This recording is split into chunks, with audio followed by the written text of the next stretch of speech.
Bismillahirrahmanirrahim. Assalamualaikum warahmatullahi wabarakatuh. Izin memperkenalkan diri, nama saya Ayu Iin Hidayah dengan NPM 20130220117 dari Program Studi Pendidikan Fisika Angkatan 20 kelas A. Di sini saya akan menjelaskan mengenai jawaban dari soal ujian tengah semester untuk mata kuliah Psikologi Pendidikan. Soal yang pertama yaitu apa pentingnya mengetahui pertumbuhan dan perkembangan peserta didik pada tahap remaja?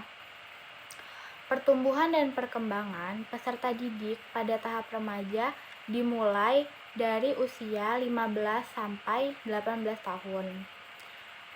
Pada masa remaja merupakan masa peralihan dari anak menjadi dewasa.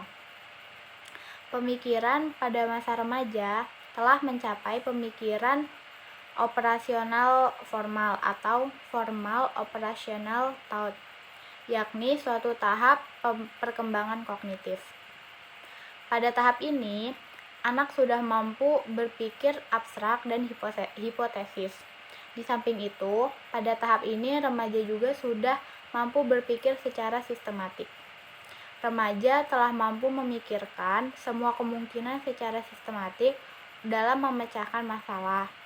Mereka juga memiliki kemampuan berpikir alternatif sehingga kemungkinan menyelesaikan masalah yang mereka hadapi lebih beragam. Mengetahui pertumbuhan dan perkembangan peserta didik pada tahap remaja cukup penting agar masa remaja peserta didik dapat terkontrol dengan baik tanpa melakukan hal-hal yang tidak diinginkan. Mengingat masa remaja merupakan puncak emosionalitas. Dengan mempelajari perkembangan peserta didik, memiliki beberapa keuntungan bagi pendidik atau guru. Di antaranya, guru akan mempunyai ekspektasi yang nyata tentang peserta didik. Misalnya, pendidik akan mengetahui pada umur berapa peserta didik mulai berbicara dan pada umur berapa peserta didik mulai mampu berpikiran secara abstrak. Atau akan diketahui pula pada umur berapa peserta didik tertentu akan memperoleh keterampilan perilaku dan emosi secara khusus. Soal yang kedua yaitu jelaskan bagaimana proses belajar peserta didik dari yang belum tahu menjadi tahu, serta dari yang tidak tertarik menjadi tertarik pada suatu pelajaran. Proses belajar peserta didik terdiri dari beberapa tahapan. Di antaranya ada 3 tahapan, yaitu fase kognitif, fase asosiatif, dan fase otomatis. Fase kognitif adalah tahapan di mana peserta didik mendapatkan materi atau bahan ajar dari guru. Pada fase ini, peserta didik memperoleh informasi tentang apa, mengapa, dan bagaimana cara melakukan aktivitas gerak yang akan dipelajari. Diharapkan di dalam benak peserta didik telah terbentuk motor plan, yaitu keterampilan intelektual dalam merencanakan cara melakukan keterampilan. Kemudian fase yang kedua yaitu fase asosiatif atau bisa disebut dengan fiksasi, yaitu tahap di mana peserta didik akan melakukan latihan dari materi atau ilmu yang telah diajarkan dalam tahap kognitif tadi. Pada tahap asosiatif ini, peserta didik diharapkan mampu mempraktekkan dan mengaplikasikan apa yang telah diajarkan oleh gurunya. Yang terakhir ada fase otomatis, yaitu tahapan di mana peserta didik telah dapat melakukan atau mengaplikasikan ilmu yang telah diajarkannya. Artinya, peserta didik dapat merespon secara cepat dan tepat terhadap materi atau ilmu yang sudah diajarkan oleh guru dalam fase kognitif tadi. Tanda-tanda yang dapat dilihat apabila seorang peserta didik telah mencapai fase otomatis, yaitu apabila seorang peserta didik dapat mengerjakan tugas tanpa berpikir kembali. Hal itu menunjukkan peserta didik dapat mengaplikasikan materi yang diberikan oleh guru untuk memecahkan masalah yang dihadapinya. Kemudian, menurut ahli yaitu Arno F. Wittig dalam bukunya Psychology of Learning, setiap proses belajar selalu berlangsung dalam 3 tahapan. Yang pertama, acquisition atau tahap perolehan dan penerimaan informasi. Kemudian storage atau tahap penyimpanan informasi. Dan yang ketiga, retrieval atau tahap mendapatkan kembali informasi. Pada tingkatan acquisition, seorang peserta didik mulai menerima informasi sebagai stimulus dan melakukan respon terhadapnya, sehingga menimbulkan pemahaman dan perilaku yang baru. Pada tahap ini, terjadi pula asimilasi antara pemahaman dengan perilaku baru dalam keseluruhan perilakunya. Proses acquisition dalam proses belajar merupakan tahap paling mendasar. Kegagalan yang terjadi pada tahap acquisition ini akan mengakibatkan kegagalan-kegagalan pada tahap-tahap selanjutnya.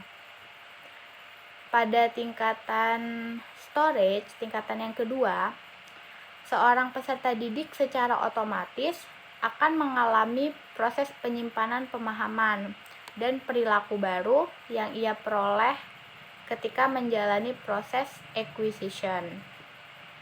Peristiwa ini sudah tentu melibatkan fungsi short-term memory dan long-term memory.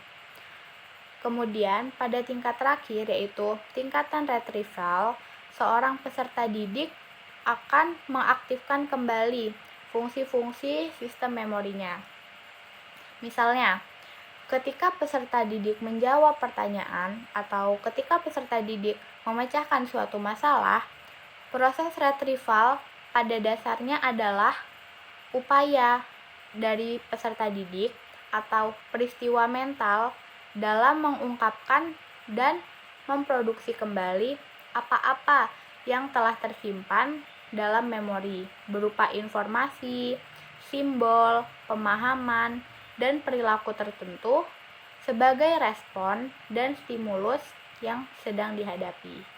Pertanyaan ketiga, ada beberapa faktor yang mempengaruhi proses belajar. Dari beberapa faktor tersebut, manakah yang paling mempengaruhi dan jelaskan mengapa? Faktor-faktor yang mempengaruhi proses belajar menurut beberapa ahli. Yang pertama, menurut Shah, dibagi menjadi 3 macam, yaitu faktor internal, faktor eksternal, dan faktor pendekatan belajar atau approach to learning. Faktor internal adalah faktor yang berasal dari dalam diri peserta didik tersebut, yaitu kondisi jasmani dan rohani peserta didik ketika proses belajar berlangsung. Kemudian yang kedua, ada faktor eksternal, yaitu faktor yang berasal dari luar diri peserta didik, yaitu kondisi lingkungan sekitar belajar peserta didik. Faktor yang terakhir adalah faktor pendekatan belajar, yaitu jenis upaya belajar dari peserta didik yang meliputi strategi dan metode yang digunakan oleh masing-masing peserta didik untuk melakukan kegiatan pembelajaran materi-materi yang diajarkan. Kemudian, menurut Daliono, faktor-faktor yang mempengaruhi proses belajar dibagi menjadi 2 bagian saja. yaitu faktor internal dan faktor eksternal. Faktor internal adalah faktor yang berasal dari dalam diri peserta didik, meliputi kesehatan, intelijensi, bakat, kemudian minat, serta motivasi, dan juga cara belajar. Kemudian, faktor eksternal adalah faktor yang berasal dari luar diri peserta didik, meliputi keluarga, sekolah, masyarakat, serta lingkungan sekitarnya. Menurut Ngalim Purwanto, dalam bukunya Psikologi Pendidikan, ia mengatakan bahwa faktor-faktor yang mempengaruhi proses belajar dibedakan menjadi dua golongan. Yang pertama, faktor yang ada pada diri peserta didik, atau yang bisa kita sebut dengan faktor individual. Yang termasuk dalam faktor individual yaitu faktor kematangan atau pertumbuhan, kecerdasan, latihan, motivasi, dan faktor pribadi lainnya. Yang kedua, faktor yang ada di luar individu tersebut atau yang kita sebut dengan faktor sosial. Yang termasuk ke dalam faktor sosial antara lain faktor keluarga, guru, dan cara mengajarnya. Kemudian, alat-alat yang dipergunakan dalam belajar mengajar, lingkungan dan kesempatan yang tersedia, serta motivasi sosial. Dari beberapa faktor yang telah saya sebutkan tadi, yang paling mempengaruhi proses belajar adalah faktor yang berasal dari luar diri peserta didik. Misalnya lingkungan. Lingkungan berpengaruh penting dalam berlangsungnya proses belajar peserta didik. Jika peserta didik berada pada lingkungan yang baik, contohnya, lingkungan peserta didik adalah orang-orang yang gemar membaca buku, orang-orang yang gemar belajar, orang-orang yang gemar berdiskusi, maka peserta didik akan ikut gemar membaca, akan ikut gemar belajar, dan akan ikut gemar berdiskusi. Hal itu terjadi jika sebaliknya, jika peserta didik berada pada lingkungan yang kurang baik, contohnya peserta didik berada pada lingkungan yang tidak suka belajar atau berada pada lingkungan yang suka bermain game, maka peserta didik tidak akan mau belajar dan memiliki rasa malas untuk belajar. Soal nomor 4, jelaskan secara singkat karakteristik perkembangan emosi remaja dan bagaimana emosi remaja yang terjadi apabila tidak dibekali pemahaman dari guru ataupun orang tua. Secara garis besar, masa remaja beserta karakteristik emosinya dapat dibagi menjadi 4 periode. Yang pertama itu periode pra-remaja, periode remaja awal, kemudian periode remaja tengah, dan periode remaja akhir. Perkembangan emosi yang terjadi pada setiap individu selalu mengalami pertumbuhan dan perkembangan dalam hidupnya. Tingkat pertumbuhan dan perkembangan pada tiap individu pasti berbeda-beda sesuai dengan tingkatan umur. Dengan bertambahnya usia individu, manusia senantiasa mengalami pertumbuhan dan perkembangan yang akan membawa individu tersebut menuju pada suatu kematangan fisik maupun kematangan psikis. Pada tahap remaja sendiri, seorang remaja tentu akan mengalami perkembangan emosi. Masa remaja merupakan puncak emosionalitas, yaitu memiliki perkembangan emosi yang cukup tinggi.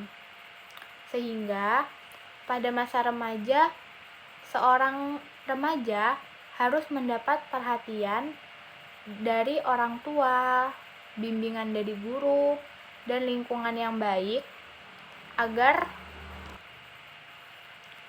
emosi remaja dapat terkontrol.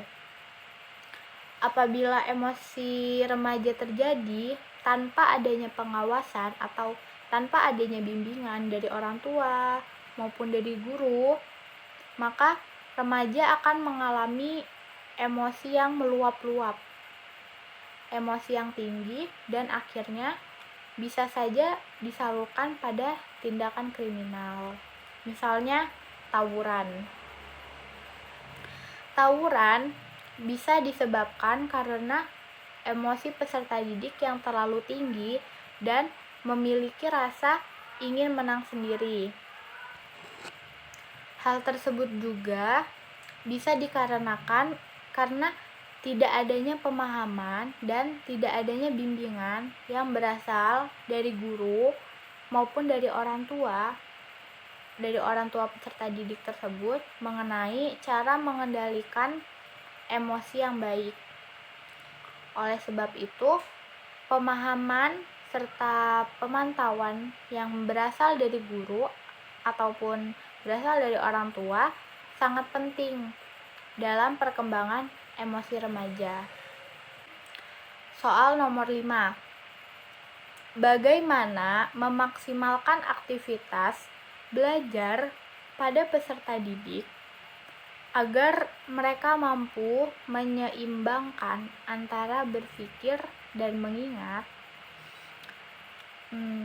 Cara-cara untuk memaksimalkan aktivitas belajar pada peserta didik. Yang pertama, memberikan motivasi belajar. Motivasi itu penting, terutama pada saat awal pembelajaran. Pendidik atau guru perlu mengetahui bagaimana proses belajar tersebut akan bermanfaat bagi peserta didik yang akan menjalaninya. Jika peserta didik tidak mengetahui, maka mereka tidak akan belajar. Cara yang kedua yaitu perkokoh. Sepanjang proses belajar berlangsung, guru perlu mendorong dan memperkokoh. Guru harus memberi apresiasi bagi perilaku baik yang sekecil apapun itu dan sesering itu secara positif. Apresiasi tersebut tidak harus berbentuk fisik. Cukup dengan mengucapkan bagus atau terima kasih untuk masukannya. Hal tersebut sudah sangat berarti bagi peserta didik. Cara yang ketiga ada mengulangi. Pengulangan merupakan salah satu dasar dari pembelajaran. Peserta didik perlu mendengarkan suatu hal hingga 3 kali atau lebih sebelum mempelajarinya. Untuk itulah sebabnya mengapa proses untuk mengajarkan suatu keterampilan itu dengan 4 cara. Yang pertama, dengan membangkitkan minat, biasa disebut dengan persiapan. Kemudian yang kedua, menjelaskan atau memperlihatkannya, yaitu dengan cara presentasi.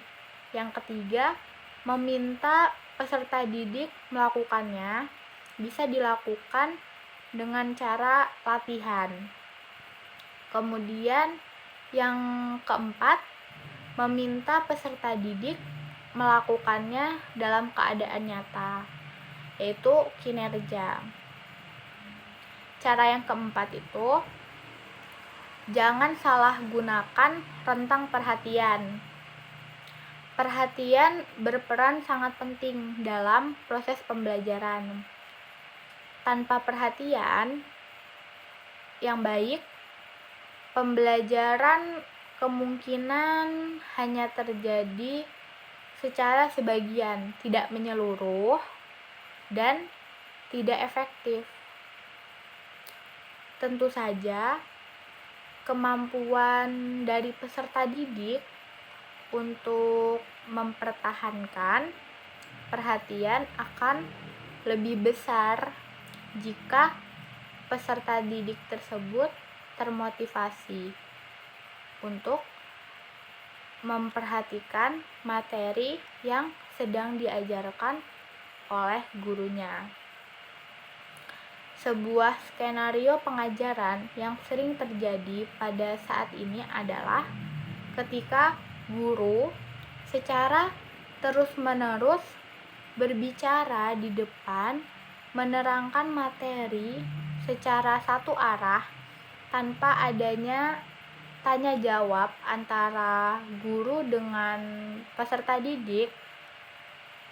Hal itu menyebabkan perhatian dari peserta didik cenderung menurun dengan cepat, ditandai dengan banyaknya peserta didik yang tidur pada saat jam pelajaran, tidak memperhatikan, atau bahkan banyak peserta didik yang tidak memperhatikan guru dan lebih memilih untuk bermain handphone atau bermain dengan teman sejawatnya.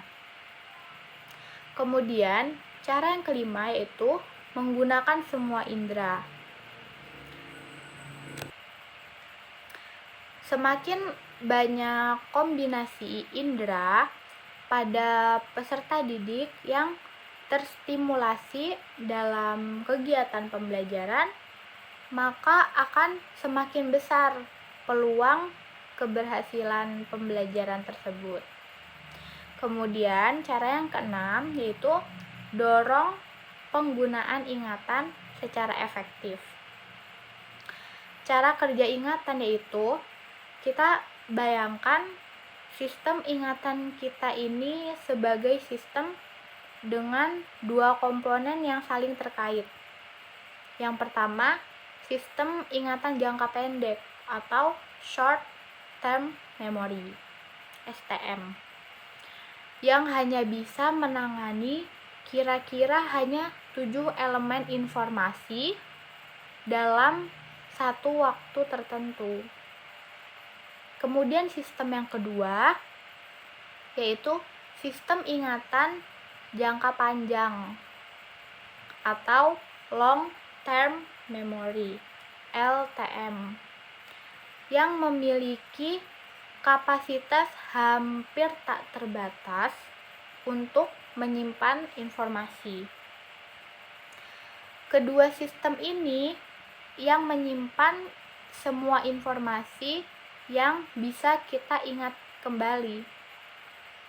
Transfer informasi secara efektif dari short term memory menuju long term memory sangat penting untuk akuisisi pengetahuan.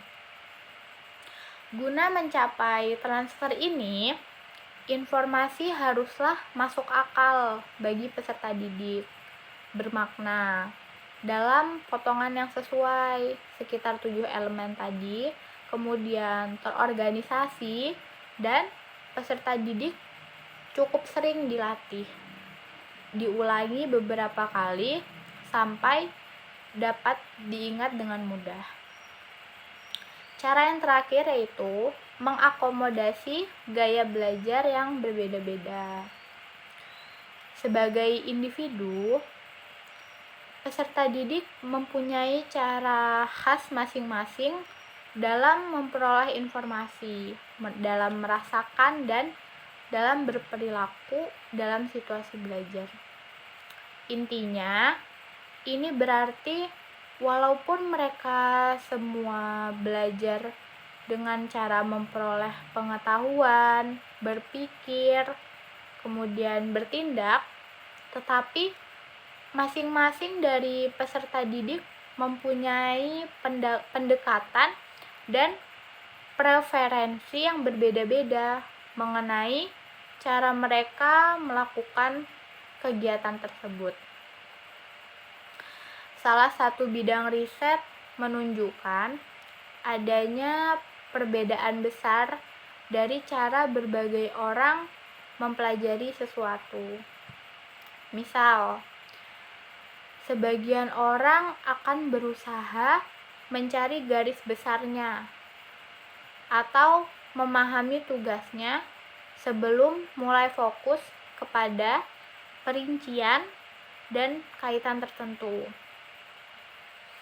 Sebagian orang yang lain akan menggunakan pendekatan lebih berurutan sambil mencari kaitannya secara bertahap dan sistematis tentunya, untuk kemudian membangun pemahaman yang menyeluruh pada akhir proses pembelajaran. Soal nomor 6. Seberapa penting motivasi dalam kegiatan belajar? Bagaimana cara melihat motivasi peserta didik yang kurang? Dan bagaimana cara memberikan motivasi kepada peserta didik? Motivasi belajar peserta didik merupakan faktor utama dalam keberhasilan belajarnya. Peserta didik yang termotivasi dengan baik akan menghasilkan tingkat keberhasilan yang lebih baik. Motivasi penting dalam membentuk seberapa besar minat belajar peserta didik tersebut. Motivasi juga mempengaruhi seberapa banyak peserta didik akan mempelajari dari suatu kegiatan pembelajaran, atau seberapa banyak penerapan peserta didik dalam menangkap informasi yang telah disajikan kepada mereka.